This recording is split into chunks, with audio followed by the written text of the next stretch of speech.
Yes bana, imekaa ni aje? Imekaa ni fresh.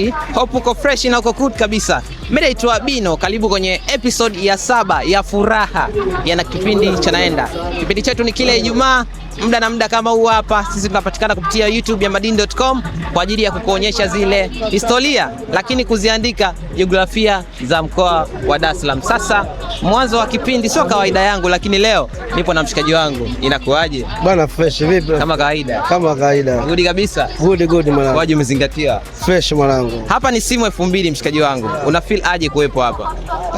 Napenda sana kuwepo simu 2000 na mazingira yangu ya kazi harakati mishemisha, si unajua mzee baba? Au mishe gani unafanya hapa? Si bwana, ni wazee wa daladala hapa. Wazee wa daladala. Yeah. Sasa bana, sisi tuna kipindi chetu kinaitwa Naenda.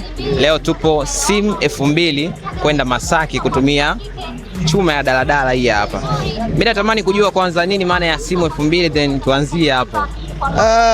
Tunapokuwa sasa tunasikia hapa simu 2000. Zamani ilikuwa ni maeneo ya TTCL. Kwa hiyo watu zamani kupiga simu kwa gharama, kupiga nje lazima waje sehemu hiyo wapige simu 2000. Simu zile za mkonga zile za zamani zile. Yaani kwa maana ilikuwa lazima watoe 2000 ndio wapige simu. Unajua zamani ndio kukaitwa simu 2000, ndio tunavyojua sisi. Ndio kweli uliopo. Ndio kweli uliopo. Mimi nimepita kwenye mitandao ya kijamii hapo nyuma kidogo, uliwahi kuulizwa ile swali kwamba kwa nini simu 2000, wakasema kwamba kulikuwa kuna wezi ambao walikuwa wanaiba simu. Wakiiba simu wanakuja kuziuza hapa kwa shilingi 2000. Ni kweli? Hapana, kuja kuwa na wezi. Hapa kipindi hicho hapa kulikuwa ni chaka na wezi wenyewe walikuwa wanaogopa kukaa maeneo haya.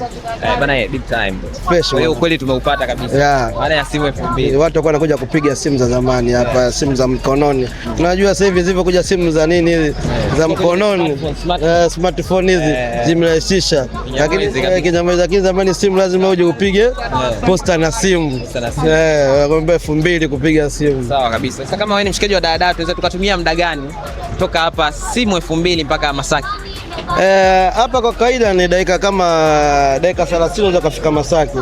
Ila kutokana na mazingira yetu ya usafiri haya, mara mafoleni, mataa, kona, traffic, jamu, ujenzi wa mabarabara, kwa lazima wachoweza kutumia dakika 45 ndio kufika Masaki. 45. Basi fresh. Nikukumbusha tu mshikaji wangu, ukweli nimeshaupata kwamba simu 2000 maana yake ni nini, lakini mimi kuanzia juu mpaka chini nimependezeshwa na 47 store ambaye amehakikisha mimi nivae na kupendeza. Sasa tuwezetu kwenye gari kwa ajili ya kusafiri pamoja kutokea hapa Simbukube mpaka bwana Abasi. Ndio. Kwa mara nyingine karibu tena kwenye kipindi chetu cha Naenda. Ndio. Kutoka simu 2000 tunapoelekea ni Masaki. Sawa kabisa, karibu sana. Ndio. Karibu sana. Kama kuna chochote kile ambacho unaona sisi ni sahihi kutufundisha kwenye safari yetu, ndio. Karibu sana bwana Abasi. Hamna tatizo. Kwa hiyo hapo ni mawasiliano stand hapo.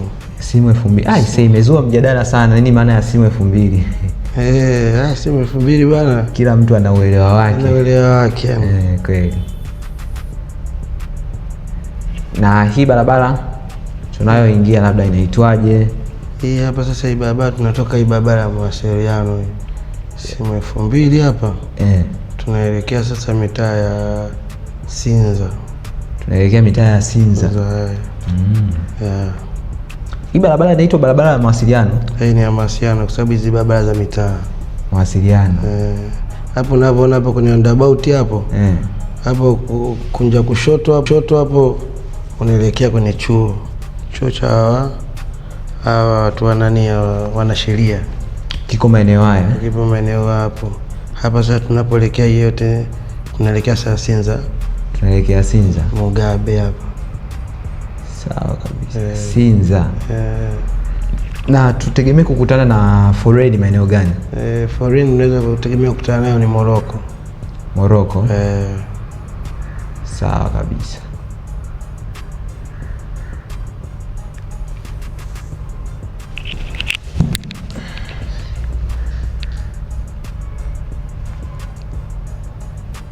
Hiyo ni mitaa ya Sinza. Mitaa ya Sinza. Hapo tunaelekea Mugabe kama unavyoona Dar es Salaam yetu ilivyotulia. Hizi barabara huwa hazina foleni kabisa. Ni barabara za mitaani hizi za mtaa. Ndio. Na hii yote ni wilaya ya Ubungo. Wilaya ya Ubungo. Sawa kabisa.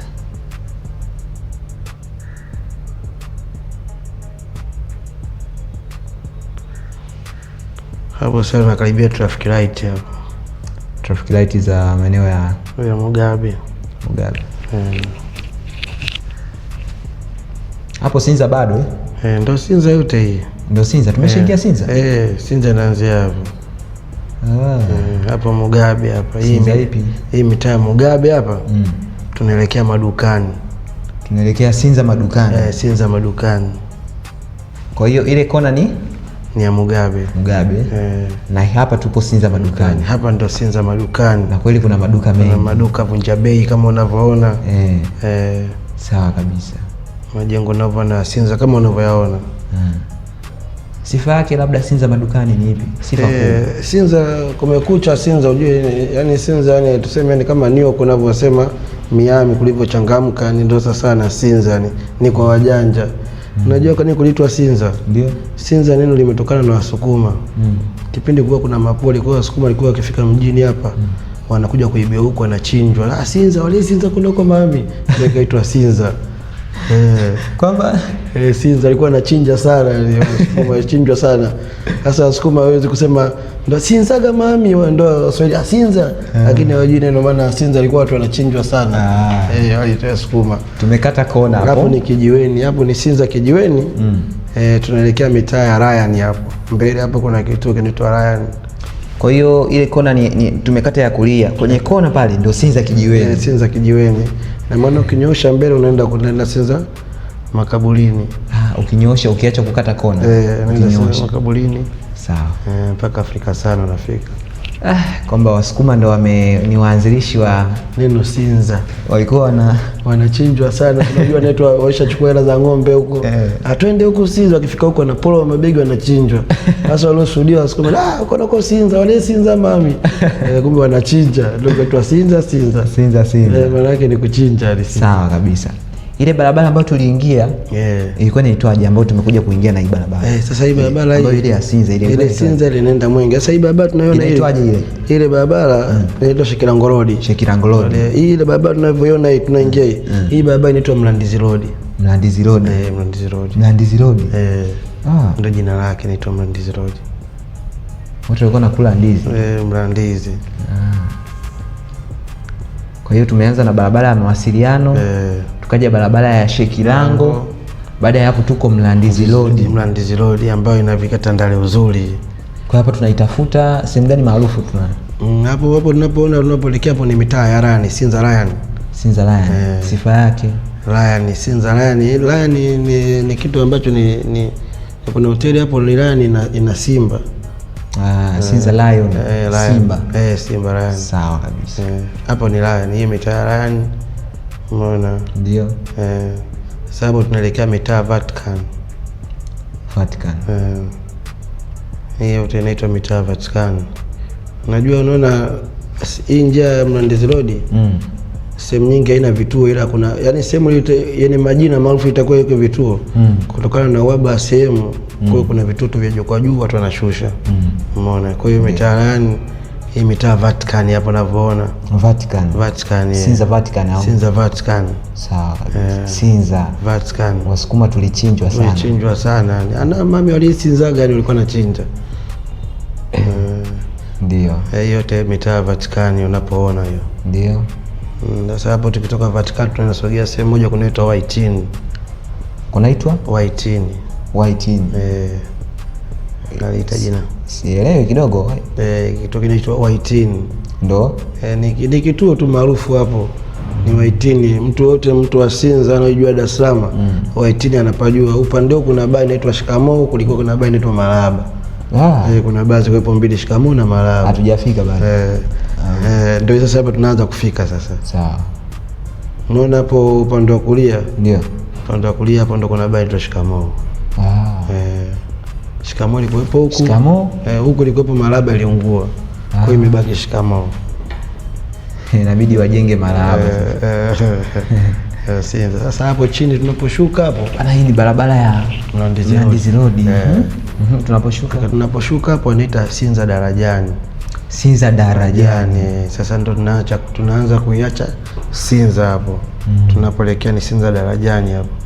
Watu wengi wanapajua sana kwa Sinza darajani, ambapo upande wa kushoto hapo kulikuwa kuna kiwanja cha mpira kinaitwa Tipi, ambapo sasa hivi wanafanyia ujenzi wa shughuli zao za ujenzi wa barabara hao. Kulikuwa kuna kiwanja kuna kiwanja hapo kinaitwa Tipi. Mbona hata jamaa wanatoka ni wafanya kazi wa ujenzi wanatokea hapo hapa kona. Hapo kona. Sawa kabisa. Hiyo sasa ni Sinza darajani. Sinza darajani. Bana Menoma hapo Sinza darajani, ambapo mto mkuu hapo wa maji unaopeleka unaenda kumwaga Mkwajuni ndio hapo daraja kama unavyoona kwa upande kushoto na kulia. Kumbe Sinza darajani kuna daraja pia. Ndio hilo daraja Sinza darajani. Bana Sasa hapo unapoona hapo kuna njia panda hapo. Hapa hapo kuna njia panda, sisi tunanyoosha hapo. Ila hapo wanaotoka huku kulia wanatokea mitaa Shekilango. Wakinyosha njia kwenda huku wanaelekea njia Salima Kikwete, Alimaua mpaka Makumbusho, njia za ndani kwa ndani. Aisee, alichanganya sana. Sasa hapo mitaa sasa tunaenda mitaa Sweet Corner. Sweet Corner. Hii bado tupo Mlandizi Road Mlandizi Road. Tuna sehemu maarufu ambayo tunategemea kukutana nayo huko mbele. Sehemu maarufu kwa Mtogole, Tandale. Sawa kabisa.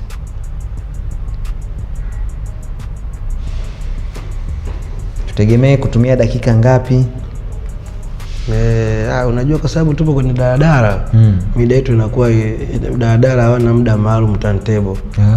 Kwa sababu mtu anaweza kasimama hapo akaanza kuseti, ndio tunavyoelekea. Sawa kabisa. Hapo sasa hapo ndio tunavyoenda mitaani tu Sweet Corner. Wakazi wa Tandale, wakati wa Sinza wanajua mitaa Sweet Corner. Ndio hiyo kona. Hapo ndio kwenye Sweet Corner hapo. Hiyo kona unaona upande wa kulia hiyo. Hii kona hiyo. Hiyo inanyosha, inatokea Tandale kama unasikia kwa Mkwele, uwanja afisi, Manzese, hiyo upande kushoto unaingia. Hii bado ndio tunaelekea. Sasa hapo unavyoona hapo, tukiruka tuta hapo ndio mwisho wa Sinza hapo. Tayari hapo. Hapo mbele hapo tunapoelekea kuna tuta hapo. Hata shule ya kushoto sekondari ni shule ya Sinza Uzuri. Bado tupo Sinza. Bado tuko Sinza. Sawa kabisa. Hiyo shule kwa upande kushoto ni shule ya Sinza Uzuri. Sinza hiyo? Uzuri. Uli Sinza shule hii hapo na hiyo. Hii mitaa Tandale. Unaona bwana. Ni gorofa hapo tunaruka. Upande wa kulia hapo ndio kuna shule inaitwa Tandale shule. Hapa ndio mwisho wa Sinza. Mwisho. Kwenye hicho kibajaji ndio mwisho wa Sinza. Mwisho wa Sinza. Hapo tunapoanza sasa tuko Tandale. Tandale hapo. Hii Tandale shule. Tandale shule hapo upande wa kushoto hapo kuna baa. Unaona kama unaona hiyo inaitwa Mtanzania Hotel hiyo. Ndio. Mitaa hiyo na mdogo wetu mmoja tu Sholo Mwamba ndio mitaa kwao hapo nyumbani kwako ni hao mabati hao. Nyuma hapo ndio wanapokaa kina Sholo Mwamba na unaona anaimba Sengeri. Hii ndio Tandale. Na hiyo shule unaona upande wa kulia ndio kasomea mdogo wetu aitwa Chibu na Ngote Nasibu. Amesoma shule ya ndio anasomea Tandale shule. Wanaitwaje hapo? Tandale shule hiyo. Tandale shule. Tuko mitaa Tandale shule hii. Hapo mitaa kulia hapo kuna shikaji zangu anaitwa kina Benzema kina Kiloba. Ndio kwao mitaa shule ya Tandale. Mitaa Tandale. Sawa. Tandale hapo. Hapo tukitoka hapo tunaelekea mitaa TANESCO. Na unaona hilo jengo kama upande wa kulia hilo unaona jengo hilo la nazouza vifaa vya magari. Kimeza uchochoro ndio alipozaliwa na Isibu Diamond. Wapi? Bani kwa hapo kwenye kona hapo. Kuna magari unaona nyuma yake ndio ilipozaliwa Diamond. Ndio kwao. Bwana sawa kabisa. Mitaa Tandale. Sasa hapo hiyo mitaa inaitwa TANESCO. Wanaitwa mitaa Tandale TANESCO. Mitaa Tandale TANESCO. Sawa kabisa. Na maana hapo ukivuka upande wa pili unaingia kunaitwa Kiboko Baa ndani kwa ndani. Mitaa TANESCO Tandale. Sawa kabisa. Unaona TANESCO hiyo? TANESCO jengo lao hilo. Sawa. Ndio Tandale TANESCO. Tukitoka hapo ndio tunasogea sasa jina maarufu Tandale kwa Mtogole. Napasikia sana. Hapo bwana hapo enzi hizo Mtogole. Watu wameuziwa sana simu za sabuni. mtu anaonyeshwa sabuni, anaonyeshwa simu, mwisho wa siku anaoziwa sabuni. Tandale historia yake. Inakuaje hiyo? Inakuaje? Hapo kulikuwa kuna wajanja sana hapo. Unasikia Tandale Mtogole. Sasa anakupaje simu afu sasa unajua unaonyeshwa simu hivi. Baada ya simu mtu anakuambia sasa ushafika bei ushamlipa hela. Mtu anachukua ile simu anasema kwani nibadilishe tufunge kwenye bahasha. Sasa kati ile kitu tulichokubadilisha unabadilishwa line itolewe line. Ukija kupewa wewe unaondoka na sabuni. Ukija muuzo muone kesha tembea mida mirefu. Wana Tandale kwa Mtogole. Hiyo ndio Tandale sasa kwa Mtogole. Wezi wengi sana. Hii ni Tandale kwa Mtogole. Mzee Mtogole mwenyewe familia yake mpaka leo yupo mzee. Ni mtu maarufu alikuwa anaitwa Mzee Mtogole. Eneo limebeba jina la mtu. Huyo. Sawa kabisa. Hiyo ndio Mtogole hapo sasa. Unaona bwana, hapo Mtogole hapo sasa upande wa kushoto kwenye bodaboda hapo unaenda kwa Limaua unatokea paka Sansi. Hapo inapotoka hiyo gari ya walinzi upande wa kulia unaenda paka Tandale sokoni. Kwa hiyo Tandale kwa ukubwa iko huku au iko huku? Kote huku na huku imebeba Tandale. Tandale hivi Tandale kabisa, kile kituo kabisa cha Tandale kabisa ni wapi? Tandale kabisa. Tandale Center, Tandale Center. Tandale Center kabisa ni sokoni. Hapo kwenye soko. Huku?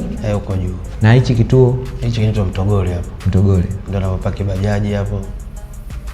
Mtazamaji wangu, bado tupo barabara ya Mlandizi Road. Mlandizi Road. Sawa. Hiyo mitaa Tandale. Sasa hapo tujifoleni kidogo au? Hapo sasa hapo tunapoelekea mbele tunaelekea Beobeo Chama. Naitwa Beobeo Chama. Bado tuko Tandale. Kwa jina maarufu anasema kwa Mkunduge. Tumekuta historia hiyo jina kunaitwa kwa Mkunduge. Wenyewe wanajua kazi wa Tandale. Beobeo Chama. Sawa kabisa. Hapo upande wa kushoto hapo kuna sheli mbele hapo Olympio. Upande wa kulia kuna KSK. Huko ni Olympio ndio njia panda kwenda Mwananyamala kwa miguu.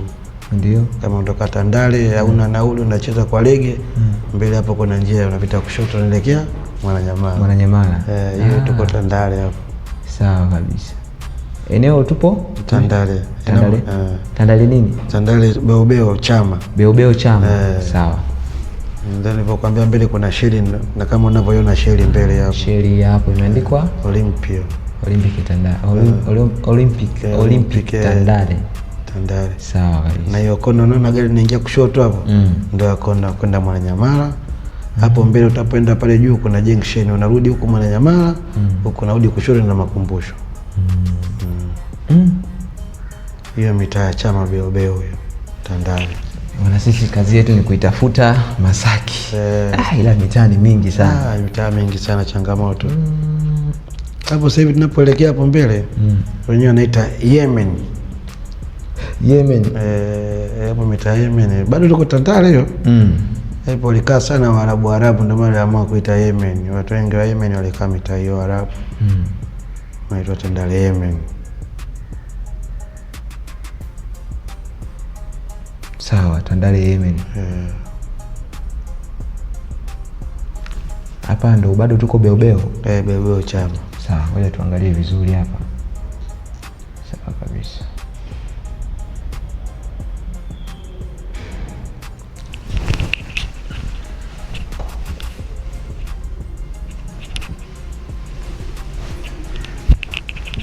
Hiyo ndio mitaa ya Yemen sasa. Yemen. Kama unavyoiona Yemen. Hivi toka tumetoka simu 2000. Ndio. Mtaa gani wakishua sana tuliopita? Mtaa kishua ni Sinza. Sinza huko juu. Huko juu. Huko Tandale ni maisha ya kawaida. Sawa. Bei ya vyumba ikoje Tandale? Tandale kutokana na baada ya kuwekwa lami vyumba vimekuwa vya moto sasa hivi mpaka 50,000, 40,000, vyumba vya 30 Tandale vimepotea tena. Labda pia uko chochoroni sana uko ndani. Kumbe kuna vyumba vya 50,000? Tandale? Mpaka laki sasa hivi. Vimepanda bei baada ya ujenzi wa barabara huu. Kwa zamani kulikuwa hamna lami. Kulikuwa lami ilikuwepo lakini barabara ilikuwa mbovu ya mashimo, lami ilikuwa imechimbika. Ya zamani. Ya zamani. Sawa kabisa.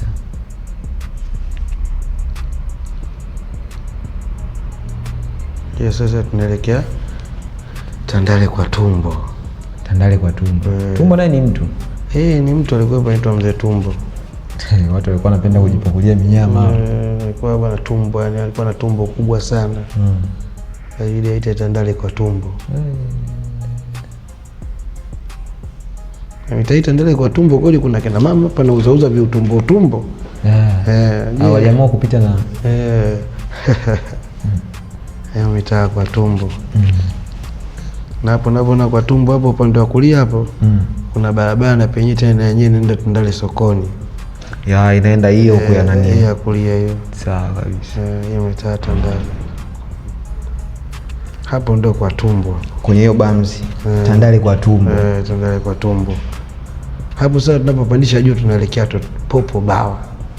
Tunaelekea Popo Bawa. Popo Bawa. Chakoni hicho kimpando tukimeza tu ile gorofa hilo, tunakuwa tuko mitaa Popo Bawa. Popo Bawa.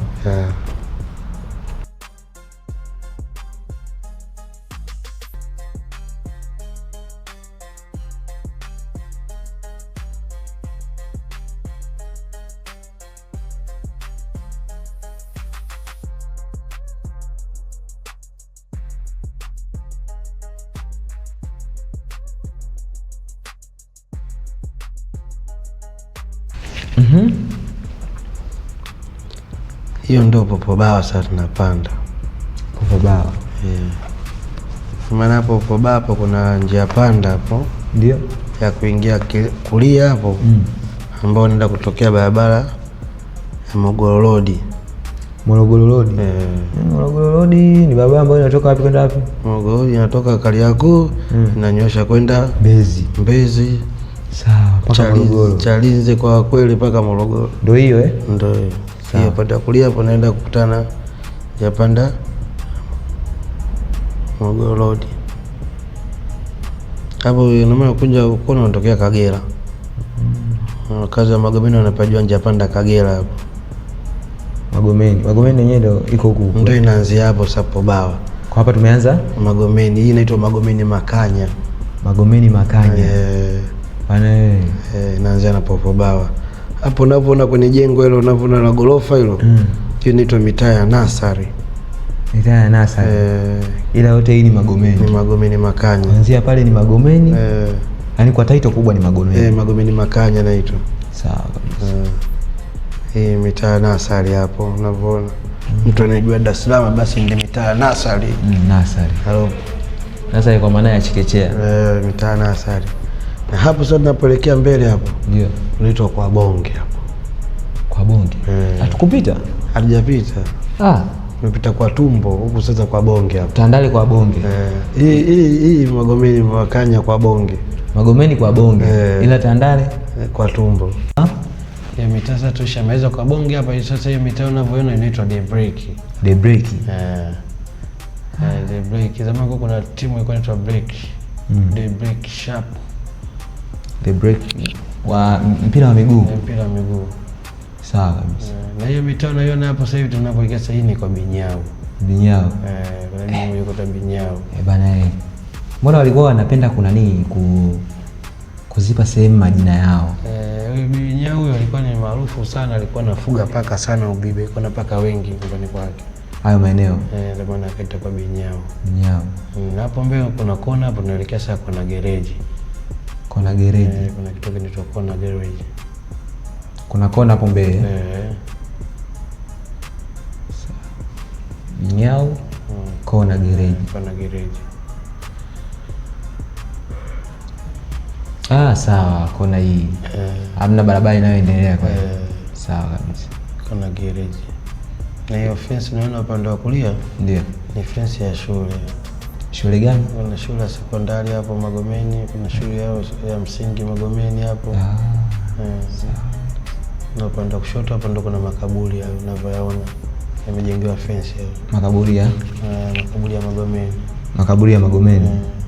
Sawa kabisa. Na hapo juu unavyoona tunapoelekea hapo juu hapo.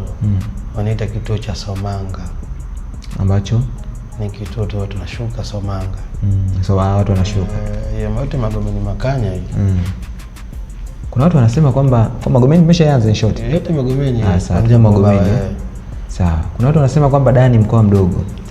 Dar es Salaam ni mkoa mdogo. Kwa fact yako hebu niambie kwa nini wanasema? Kwa nini wewe unasema na unakubaliana na?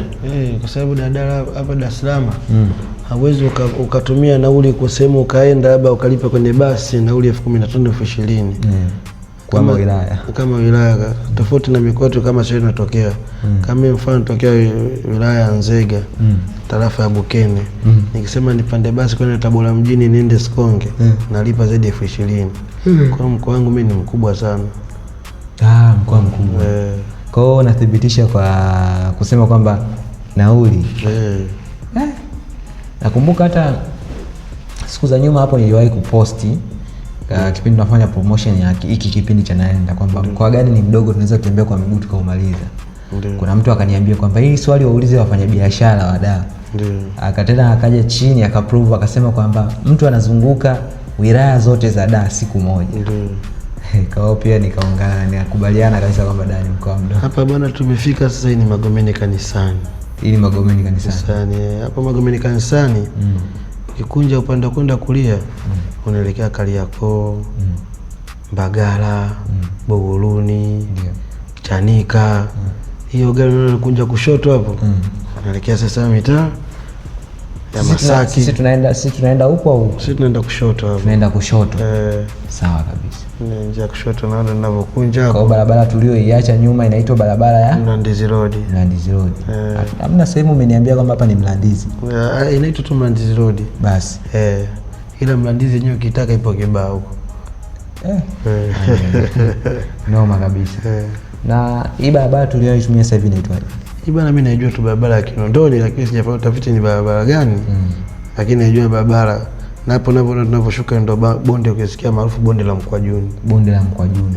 Bana huo mkwaju uko wapi? Bonde la Mkwajuni ni kwa nini? Hapo pande kulia mbele kwa zamani kulikuwa kuna mkwaju ile ulikatwa, ulikuwa mkubwa sana. Naona ndo alipata watu neno bana Mkwajuni. Nikapatikana mpaka kituo Mkwajuni. Hii Kinondoni. Sasa kuna view nzuri sana hizo. Hapo unaona ndo daraja hilo.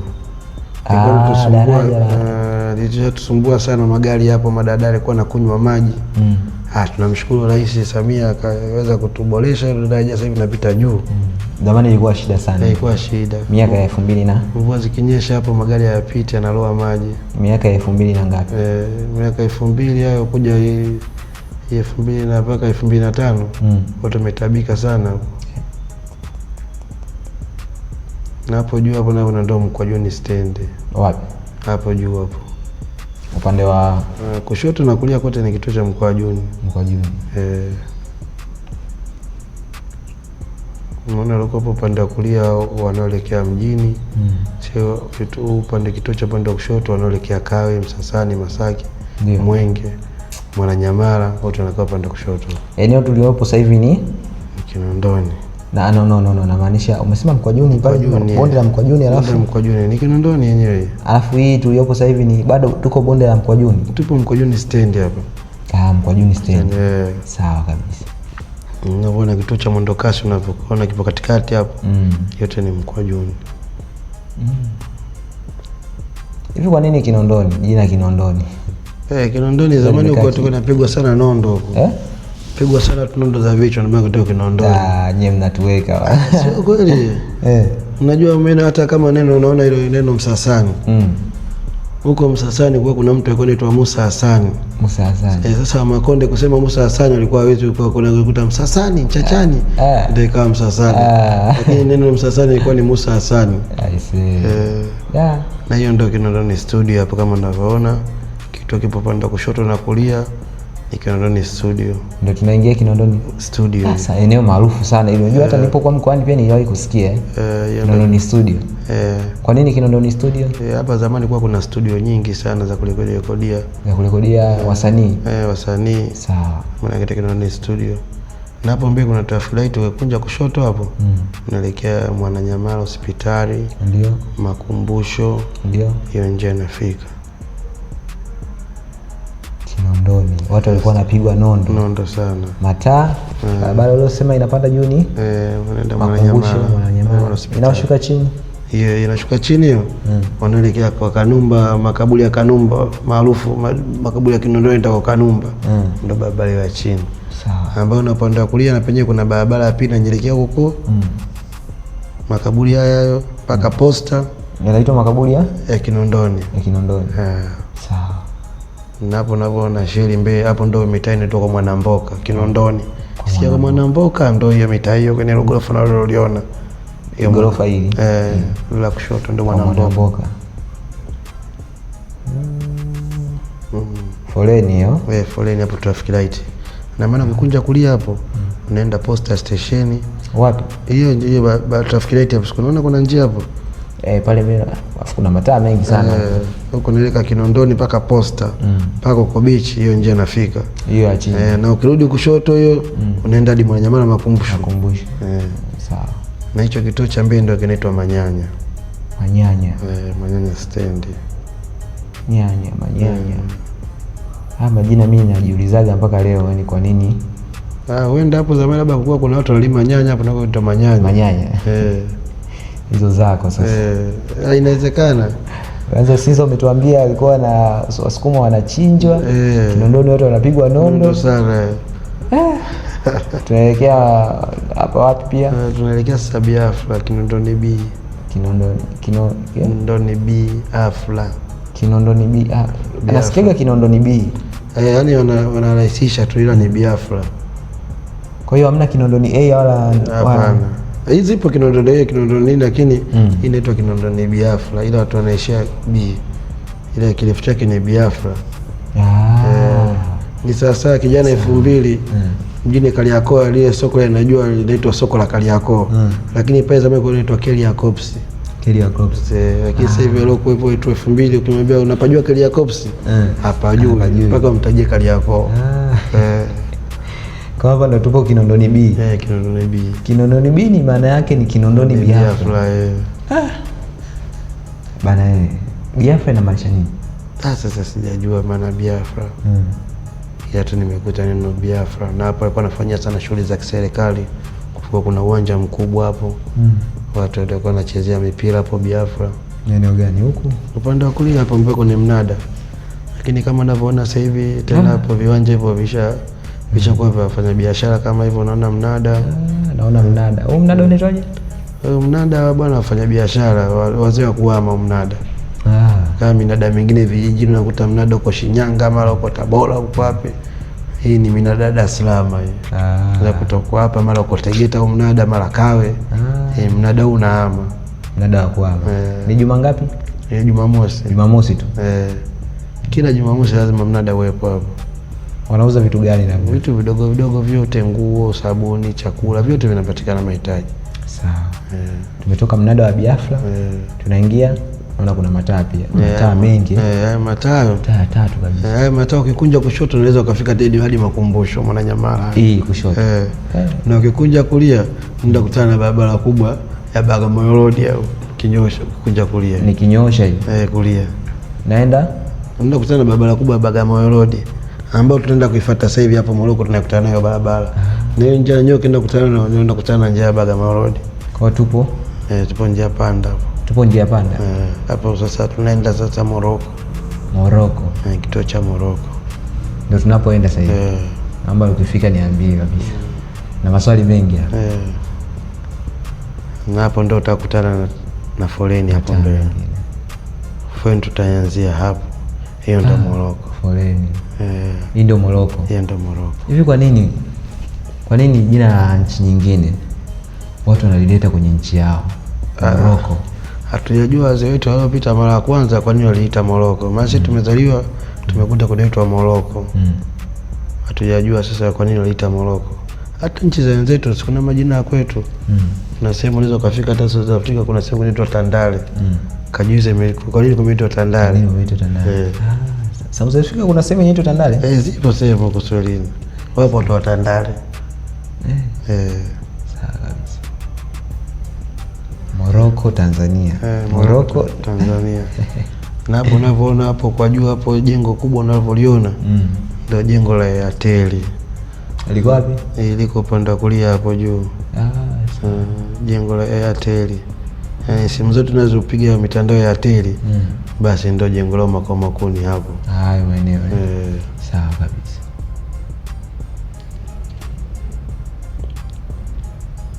Hapo kuna foleni kubwa sana hapo. Na unajua hapo mbele kuna ujenzi wa barabara.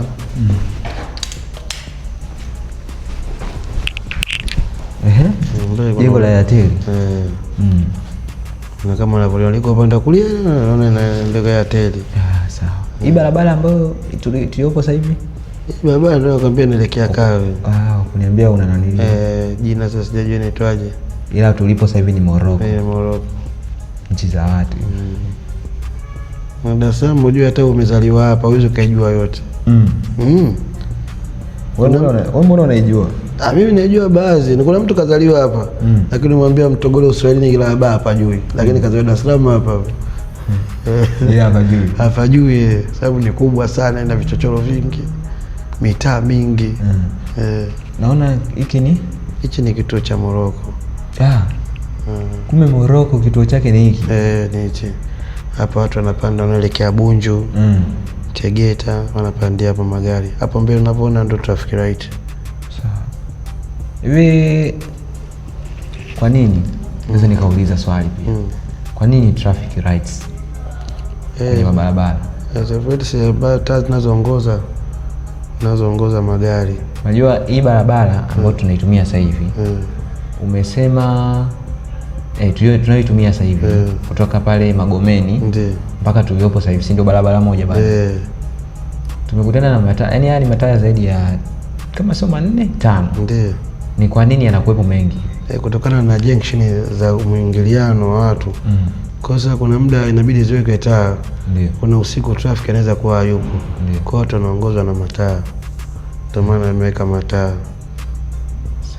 Ila bila mataa watu wangekuwa wanaingiliana barabara kubwa, kuna foleni kubwa sana. Kwa hiyo taa zinarahisisha. Taa zimesaidia. Hii mitaa sasa yote hii ya Morocco. Hapa tunaacha Morocco hapa. Tunaelekea mitaa ya Ubarozi. Umeniambia barabara inaenda Kawe. Naona pia gari ya Kawe. Ubarozi.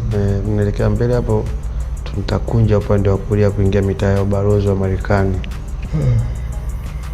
Ubalozi wa Marekani? Umeongelea ubalozi wa Marekani, naona pia wazungu. Mbele hapo kuna ubalozi. Mtaa wa Morocco inaonekana kupoa sana, haina jam. Pia naona mbanano kidogo. Ndio. Huko mwendo kasi pia hazipo. Bado kwa sababu ndio ujenzi wa barabara na zitafika kupaka Kawe mwendo kasi. Kwa sababu mwendo kasi ana plani mji yote Dar es Salaam waweke mwendo kasi. Hizi daladala zetu ndogo ndogo zinatokea nje ya mji kidogo, zinaita watu katikati ya barabara. Ndio. Nachukua abiria basi wanafaulishana na watu mwendo kasi. Kwa daladala zinabaki kwenye hizi njia kama ndogo ndogo Uswahilini. Tuko tunapitia hii njia tumeitumia inaitwa Uchochoroni, Mlandizi Road. Mlandizi Road ndio njia za daladala zile. Njia za daladala inakuja pale Magomeni na waacha. Inachukua na mwendokasi na mwendokasi inakuja na abiria kutoka Mariakoni na yenyewe na waacha pale. Wanapanda ndio Uswahilini ndo kama hivyo. Sawa kabisa. Hapo mbele hapo tutaingia hapo kuna kona lakini hamna traffic light. Tupo ubalozi. Ubalozi wa Marekani. Ndio tunakunja hapo tunaelekea mitaa ya ubalozi. Jazima huko hapo. Hilo jengo ninavyoliona ambalo lina mnara wa simu ambao sasa hivi wanaita Yasi, wameweka hapo wameongea na Zantel. Hilo jengo zamani kwa inaitwa Dry Cinema. Zamani watu walikuwa wanakwenda kuangalia sinema. Ndio ilikuwa jengo hilo la Dry. Jengo la hapo upande wa kushoto. Sawa. Na hapo mbele unapoona sasa ndio ni mitaa ya ubalozi. Upande wa kushoto ni ubalozi wa Marekani. Upande wa kulia ni kota za TANESCO, Tanzania umeme. Bana mbona kama tumeanza hii barabara tunaitwaje? Hii barabara sasa ndio tunaelekea sasa. Hii tupo sasa ukisikia mitaa ya Msasani ndio tunaelekea Msasani. Hii mitaa inaitwa ya Oyster Bay. Oyster Bay. Ubalozi wa Marekani, ubalozi wa Marekani, nyumba za TANESCO hizo hapa Tanzania. Hapo mbele kuna kituo kikubwa cha polisi Oyster Bay. Hapo mbele. Ndio hapo nakiona hicho kisasa. Natamani tujue tupo eneo gani? Hii mitaa sasa inaitwa Oyster Bay. Tupo kuanzia pale kwenye kona. Tupo mitaa ya Oyster Bay. Kuanzia kwenye kona pale. Kuingia hapa yote ni Oyster Bay. Oyster Bay. Leo tumeona ubalozi wa Marekani, tumeona majengo ya TANESCO, tumeona kituo cha polisi. Na hapo kushoto tunapoona ndio GSM Mall, kama unavyoona jengo la GSM hilo. GSM Mall. Hilo hapo ndio unavyoona hilo. Bwana hiyo bado tuko mitaa ya Oyster Bay. Hapo mshwani sasa. Hapo upande wa kulia kituo cha polisi cha zamani cha Oyster Bay. Unakiona kipo upande wa kulia hapo. Hapo napoelekea mbele hapo. Hapo kuna kona. Sisi tunakunja kushoto. Tunaelekea Msasani. Nyosha kulia ndio kutana na njia kwenda Posta, barabara kubwa. Sisi hapo napoona hapo mbele hapo kuna hiyo kona, sisi tunakunja kushoto. Hawa wanaonyosha mbele wanaelekea Posta. Ukijani bado uko mwingi pia huko. Oyster Bay. Sasa hiyo mitaa hapo inaitwa Namanga. Namanga. Maarufu sana. Sawa. Namanga. Namanga napasikia. Ndio hapo sasa. Ni Arusha, Moshi au Kilimanjaro? Kilimanjaro yuko Namanga. Sasa hapa Dar es Salaam kuna Namanga ndo hapo. Namanga hapa anakula sana chips. Ni Arusha. Unasema? Sana. Anakula sana chips hapa. Namanga. Namanga. Bwana mitaa Namanga. Sawa taka. Wanakula sana chips. Hapo sasa tunapoelekea mbele hapo. Ni mitaa inaitwa hapo, kuna kituo kinachoitwa Msikitini. Msikitini. Kituo cha Msikitini kiko mbele hapa. Hivi gari za kutoka Simu 2000 mpaka Masaki. Ni wanatumia mistari gani? Wanatumia mistari mbili, ni blue na mwekundu. Kwa nini? Tuko tunaenda tuambie. Tunaenda tuambie.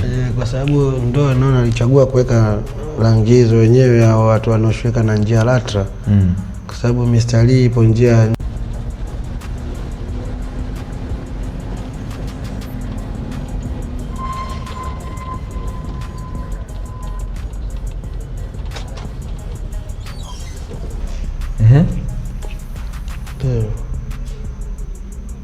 hapa tuko hapo mitaa inaitwa General Taya. General Taya? Naisikia pia. Kuna watu wanashirika na mambo ya kubadilisha matairi hapo General Taya. Hiyo yote ni Msasani. Msasani General Taya. Tumetoka Namanga Ndio. Baada ya Namanga ni hapa sasa General Taya. General Taya. Sawa kabisa. Hapo unapoona inaitwa mitaa ya Kanisani Msasani. Na Msikitini pia ulitoka? Tumepita. Msikitini, Kanisani, General Taya, Kanisani. Sawa kabisa. Ndio sababu tunaelekea sasa hapo, ndio kituo sasa cha Msasani. Kisikia Msasani stand ndio hapo. Ndio hapa. Hapa. Hapo mbele tukimaliza kituo cha mafuta hicho mbele unachokiona hicho Elcom. Mbele hapo kuna kituo cha daladala cha kushusha na kupakia. Ndio kunaitwa Msasani. Hiyo ni Msasani. Mbona hapo kona ya kulia hiyo? Ndio, kona ya kulia. Hapo sasa ukisikia mtu anaenda Coco Beach kwa miguu kutembea, unaweza kukunja hapo kona ukaelekea mitaa Coco Beach. Kwa Coco Beach panaendeka kwa miguu. Panaendeka kwa miguu. Kama miguu yako mbovu kwa wanaume wa Dar es Salaam ndio naenda kuchukua bajaji pale. Unajua wanaume wa Dar es Salaam chips nyingi, kutembea kwa lege inakuwa ni vipengele. Sasa ni hawa Namanga. Si ndio? Au sasa hapo ndio inaitwa Msasani. Kuna kituo kikubwa cha macho kinaitwa hospitali ya macho. Watu wanaelekea hospitali ya macho CBRT. Ndio. Wanashuka hapa Msasani. Na hichi kituo kinaitwa kituo cha macho Msasani. Kituo cha macho Msasani. General Taya afu Msasani. Tupo vizuri? Bado tupo kwenye Msasani hapo. Hapo mbele tutaenda kuna kituo cha msaada na kushusha daladala panaitwa Koka.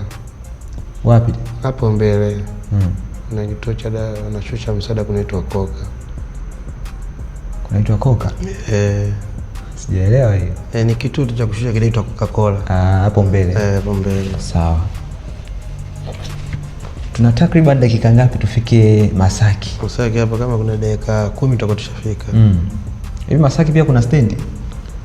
Stendi hakuna, ila kuna sehemu ya kushusha. Vituo vipo ila hakuna stendi kubwa kama ile ya Moroko uliyoiona au ya mawasiliano. Kwa nini sasa mpaka sasa hivi Masaki ushuani kabisa? Ni shuani kule. Yaani hata hivyo tumeforce sababu zamani si dada tulikuwa tunaishia mwisho shule. Shule ni wapi? Shule ni hapo mbele tunapoelekea hapo. Kimaliza koka hapo mbele kuna kitu kinaitwa shule. Ndio zamani dada zilikuwa zinaishia hapo. Sasa hapo baadhi ya wafanyakazi walikuwa kitoka pale sasa wanakodi pikipiki, dala inakuwa tena gharama nyingine. Kwa hiyo kwa lugha rahisi tunaweza tukasema kwamba Masaki hakuna stendi. Na nyie mmeforce tu kwa namna fulani hivi watu wa daladala ili kusudi muweze kufika, ila zamani mlikuwa mfiki kabisa mpaka Masaki. Unaona hapo unavyoona hapo. Hapa ndo dada zilikuwa naishia zamani za Msasani hapa. Panaitwa shule. Unageuza unarudi zako. Huku pengine hawataki kutumia daladala. Huku zamani daladala kwa aziji huku. Tupo vizuri? Angalia hapo tupo vizuri. Sasa hapo unavyoona hapo kuna kona. Kuna? Unaona kona kushoto hapo? Kona hii. Hapo kuna kushoto hapo. Watu wanaelekea Kawe wanaotoka. Umeona hii junction wanatoka kulia hapo ndani Masasani. Ambao wanaopita ile daraja ile unasikia inapita kwenye ile barabara kwenye maji ile. Ya darajani ya Kigamboni daraja la nani? Tanzanite. Ndio ya magari unaona foleni yanatoka huko sasa. Yakikunja hapa wanaelekea Kawe Tegeta na kunjia kwa hapa. Sawa kabisa. Sasa hii mitai hapo sasa hiyo. Zamani kulikuwa hamna daladala kabisa. Kwa daladala. Mwaka gani? Mwaka 2000 hapo daladala zilikuwa zifiki huko. Mwaka 2000? Kwa hiyo nyinyi mmeanza kuforce mwaka gani? 2005 kuja hivi lakini zilikuwa haziji bugani. Hivi hizi daladala zimeanza mwaka gani kutumika muda sana. Muda sana. Maana zimeanza UDA, Carlos, mpaka kuja hizi daladala, kuja ICE, mpaka kuja madaladala makubwa. Tunaanza hii mitaa sasa hii. Hii ndio tunaanza hii mitaa Masaki. Na pale shule panaitwaje hii mitaa? Ile mwisho Msasani. Alafu tukaanza shule. Baada ya shule ndio Msasani inaishia shule pale. Alafu baada ya hapo sasa ndio tunaanza sasa Msasani. Hii Masaki. Hii ni Masaki. Huko umeona huko. Kuanzia shule pale kuja huku. Ni wapi pale? Kuja huku Msasani. Kuja huku tuliko sasa hivi. Huko Masaki. Sawa kabisa. Kwa hiyo tuko Masaki. Hapa tulishushwa kwenye daladala hapa. Tulihamishwa. Ndio. Tulifaulishwa hapa bwana. Hii tabia sikuipenda hizi. Sasa unajua tu daladala bwana mjini. Director wangu pia akakosa siti. Akasimama. Kwa kweli yani sikupenda hiki kitu yani sikupenda binafsi. Sikupenda kufaulishwa. Inatupa changamoto sana ndio akabidi aforce sasa hapo akapata siti. Sawa. Ilikuwa changamoto sana. Bana Masaki. Masaki. Hapo sasa kunaitwa mitaa Baresa. Kwa huku wanakaa watu washua tu. Umeona hapo mbele hapo unakunja kushoto hapo. Hapo ukikunja kushuka chini kuna hoteli ya Slipway. Sawa. Itoka Masaki. Jola hapo tupo. Kwa hiyo hapa tupo bado Masaki. Sawa. Huku bwana unavyoona Masaki huku. Hawaombani watu chumvi huku. Bwana hawaombani chumvi huku. Na huku watu mboga mbaya kwao ni kuku. Ndio mboga mbaya. Ila kwako kuku. Kwetu uko dili huku Uswahilini tunagombania paka utumbo paka miguu tandale. Maisha yanatofautiana sana.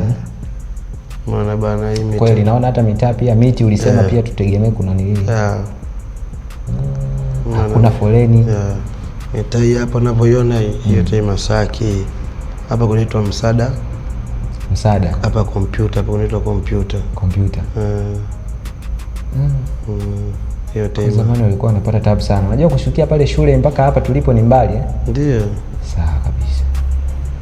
Bana hii ninaenda. Sehemu pekee ambayo unaweza ukaona safari experience ya daladala. Tumefaulishwa pale mtu kaona. Njia. Na mitaa hapa unavyoona hapa kunaitwa mitaa transformer hapa. Kulikuwa kuna transformer. Transformer umeme hapo panda kulia hapo. Sawa. Kijani ni mwingi sana. Pia naona barabara ni nzuri. Ndio hapa ni Masaki. Na hapo mbele unavyoona kuna kituo upande wa kulia cha daladala. Hapo kunaitwa Super. Super. Super. Super. Masaki. Nishasikia sehemu nyingine hapa da. Super ipo hata kwenda Tegeta ipo kitu kile Super. Hiyo te Masaki. Sawa. Unaona Masaki. Tukadiria kama dakika ngapi kufika? Hapo kama dakika 3 tunafika. Dakika 3 kufika.